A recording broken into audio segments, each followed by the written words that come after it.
Audience to our historic episode of Idaho Sports Talk. We are on the blue, 50-yard line to be exact, and now joined by the head coach of the Boise State football program, Spencer Danielson.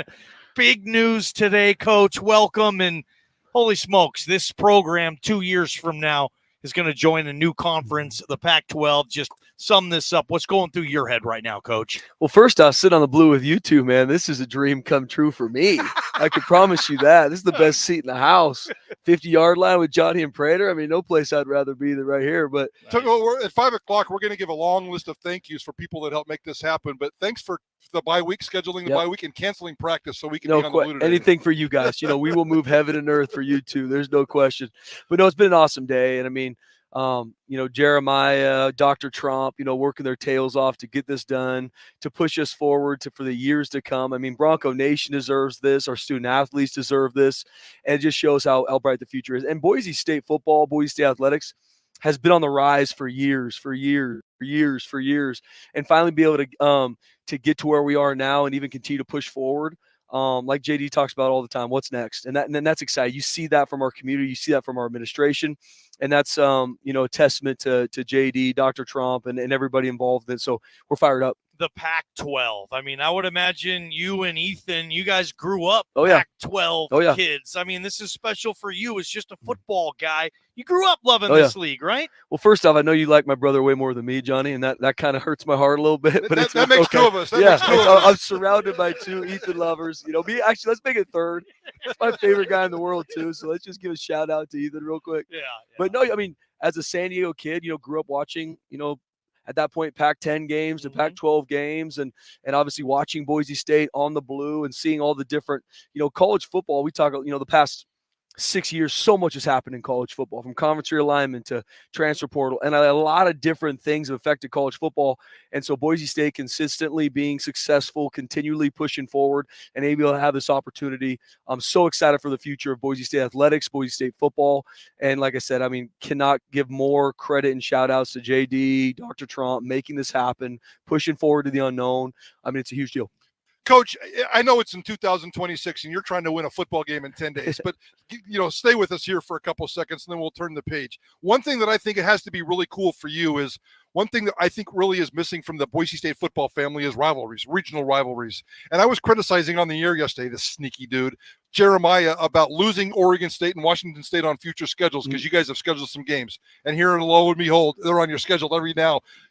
Washington State and Oregon State playing them every year and once a year in this stadium. That's cool for this program, right? Yeah, it's huge. I mean, being able to play, to your point, Prater, teams consistently year in and year out, that's how you create rivalries. And I've been open about the fact that everyone's like, who's Boise State's rivalry?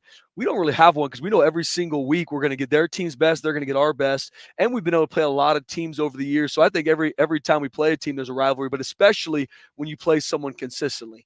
The team they're going to have the upcoming year because you look and see, they got a really good junior. He's going to be a senior next year, and we're getting him at home, whatever that might be for the fan bases. It's just exciting to create, especially a West Coast conference that is going to be on the cutting edge in years to come. Can't be more excited. When Jeremiah Dickey comes into your office, and maybe this didn't even happen, and says, we're moving to the Pac-12, what questions do you have? What questions do you have? Like, are you going to take away my budget? Am I going to have to fly to the East Coast? I mean, what concerns, if any, did you have? Well, I mean, I trust JD through the roof because of what he's done. And he's always, as a leader, you always know what you're going to get from him. He's consistent. He works his absolute tail off to put our program on the cutting edge and push forward. So, we've had multiple conversations, over my time as a head coach and recently and nothing specific about the Pac-12.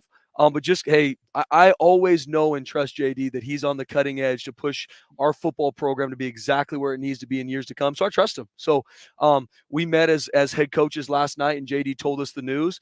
And I have full trust about JD's move, and obviously cannot be more excited. I was fired up, didn't sleep a lot last night. Man. And I was just excited to tell our players. But to your point, Prater, I'm also telling our guys, hey, this is awesome. July 2026 is going to be here, but we got a game in 10 days we got to get ready for. So let's make sure we handle our business in the bye week, go undefeated in the bye week, so we can earn the right to go beat Portland State. So it's a lot of exciting things for the future, and you're always looking at the future, but you also got to handle the present the right way, and that's what we're focused on. Yeah, Spencer Danielson, 50-yard line of Albertson Stadium Come on the blue for this interview on Prater and the Ball Game. Okay, kind of back to what you're saying about this year's team. Like, how does a head coach handle this news with this year's team? You don't want any distraction in their head right now, but also it's big news. Like, you want to tell everybody, and there will be a lot of players in that team meeting room that are going to wear a Pac-12 patch on their jersey. No question. But then at the other point, it would be wrong to do that to the current team, right? I mean, you got to focus on this year, this team. How do you do that? Yeah, every year it's a new team, it's a new season, and you got to focus on going 1-0 every single week. No different than the bye week. We talked about how do we win the bye week, and we need to do those things. And I'm proud of how our team has done that this week. But it was awesome. It was cool to share that moment with our players. Obviously, they're on social media. They find stuff out sometimes before I do, depending on what the circumstances are. But they were well aware, and they're excited. I mean, even for our seniors, they're excited to be alumni of a program that's always on the cutting edge, pushing forward to what's next. They're excited. But we talked about it, and then after I was done talking about when it was going to happen, who was going to be a part of it, I said, all right, guys, this is what we got to do in practice today. Because so much for me is about our process. It's not about who we're playing. It's not about what's going to happen a year from now. It's our process. Are we handling our business and everything we need to do every single day to earn the right to go win these games, which is what we have to do this season. And the Mountain West has been great partners with Boise State. I got a lot of respect for them. And we're excited to continue to compete in the Mountain West the next 2 years. And we got to work our tails off to have an opportunity to go win a Mountain West championship again. And it's going to be extremely difficult. There's a lot of teams that have a lot of talented rosters that are working their tails off too. So that's our mission. Go 1-0, win the bye week. And next week, it's all about Portland State. But with that being said, this is a huge moment for Bronco Nation. It's a huge moment for even recruiting. You know, now the guys that are seniors in high school that are committed or recruiting, they're going to, majority of their time at Boise State is going to be with the Pac-12 logo on their chest. And that's a big deal for them, their families, and excited to continue to push forward. You don't do coach speak, so I won't scold you for doing coach speak, but no coach speak with this answer. I need an answer. Of all the Mountain West teams that got left behind, which city are you going to miss the most? That's a great question. I mean, maybe you have a taco joint in Laramie you'd like to go to. I don't know. Oh, depending on what time of year it might be. That's a good question, Prater. I might have to plead the fifth on that one. I think every time I go to one of those cities, I just can't wait to play the game and win it. And I cannot wait to leave usually too. Yeah. Spencer Danielson. Fair enough. Last thing for me, just, you know, in the future of this, how does all this specifically help your program? Mm-hmm. I think in general, it's always huge to have expectations, and you could talk it as much as you want to. Oh, we're going to continue to do this, but especially for recruiting and for your current roster, showing those current players, showing recruits that yes, this administration is on the cutting edge. We are working to push forward to be an elite athletics department and an elite football team across the entire nation. This shows that. So it's no longer me maybe telling people. It's no. When I promise you we're going to develop you to be champions on and off the field, and you're going to be surrounded by a group that is not okay with being comfortable, not okay with just doing the easy thing. We want to step out into the unknown. This shows that. This shows our recruits. This shows our current players, even seniors to the freshman that's going to have a Pac-12 logo on their jersey here in a couple of years, that we are on the cutting edge. And when we tell them that this is the best place for them to grow and develop and become the best version of themselves, I think they can continue to see that. How's bye week going? You said you wanted to win bye week. What are you doing this bye week? What are you focusing on? And how are you winning this week? Yeah, I'll be open and honest with you guys. I mean, the three biggest things, every week we go into a week's end. These are the three things we need to improve and grow on. No different after the game against Oregon. Extremely proud of our team. Didn't win the game. There's no moral victories, but I'm proud of our team. But just like anything, it's what do we learn? Where are we growing to? And so going into this bye week, the three things I talk to our team about is our urgency in everything we do. That's their attitude and their effort in everything we do, from the training room to walkthroughs to practice. I want to see the attitude and effort the way it needs to be. We need to improve that in everything we do. Second thing is practice performance. Everybody wants to play well on Saturdays, and our team has cut it loose on the two games we've had. We need to grow that. That starts in practice, not the week of Portland State. It started in the bye week practice we had this morning. You have to perform in practice. It's not, well, coach, I'm gonna play that well. I'm gonna play that better on Saturday. You got to do it now. You got to do it in practice. And then the third thing was block out the outside noise. And it's funny how with saying that, a few days later, we've got this, Good luck with this that. huge announcement, but it's a huge deal for our players because they're constantly inundated with either, from family to trainers to coaches to media about either what they're doing well, what they're not doing well. They should be playing more. They should be playing less.